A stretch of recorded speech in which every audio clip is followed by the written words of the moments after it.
ओम शांती 23 मे 2024 ईश्वरीय महावाक्ये. आजची मुरलीचा सार आहे. बाबा म्हणतात, गोड मुलांनो, तुम्ही कधीही विघ्नरूप बनू नका. आतमध्ये काही कमजोरी असेल तर ती काढून टाका. हीच वेळ आहे खरा हिरा बनण्याची. प्रश्न आहे, कोणत्या गोष्टीचा डिफेक्ट अर्थात दोष आल्याबरोबर आत्म्याची किंमत कमी होऊ लागते? उत्तर आहे, पहिला डिफेक्ट अर्थात दोष येतो अपवित्रतेचा. जेव्हा आत्मा पवित्र असते तेव्हा तिचा दर्जा खूप उच्च असतो. ती अमूल्य रत्न आहे, नमन योग्य आहे. अशुद्धतेचा थोडा जरी दोष असेल तर तो किंमत नाहीशी करतो.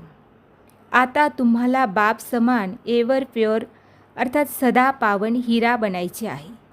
बाबा आले आहेत तुम्हाला आप समान पवित्र बनविण्यासाठी. पवित्र मुलांनाच एका बाबांची आठवण सतावेल.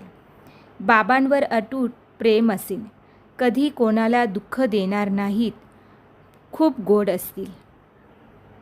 धारणेसाठी मुख्य सार आहे. पहिली पॉईंट आहे, स्वतःची तपासणी करायची आहे की माझ्यामध्ये कोणते दुर्गुण तर नाहीत. माझी आठवण कितपत बाबांपर्यंत पोहोचते. माझा स्वभाव दैवी स्वभाव आहे. वृत्ती दुसरीकडे कुठे भटकत तर नाही ना. दुसरी पॉईंट आहे, असे प्रेमळ बनायचे आहे की बाबांना आकर्षण होत राहील. सर्वांना सुख द्यायचे आहे. प्रेमाने बाबांची आठवण करायची आहे. आजचे वरदान आहे, मित्राला सदैव सोबत ठेवून मदतीचा अनुभव करणारे कंबाईंड रूपधारी भव.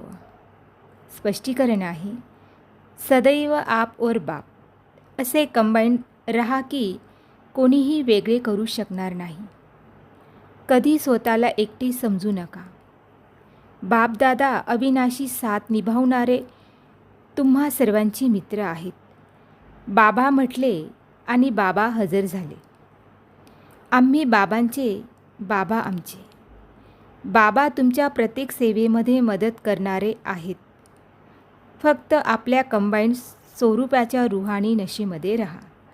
स्लोगन आहे, सेवा आणि स्वउन्नती दोन्हीचा बॅलन्स असेल तर सदैव सफलता मिळत राहील.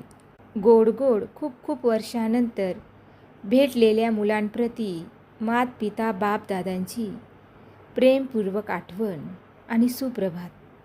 आत्मिक पित्याचा आत्मिक मुलांना नमस्ते. अम्मा आत्मिक मुलांचाही आत्मिक पित्याला नमस्ते. ओम शांती.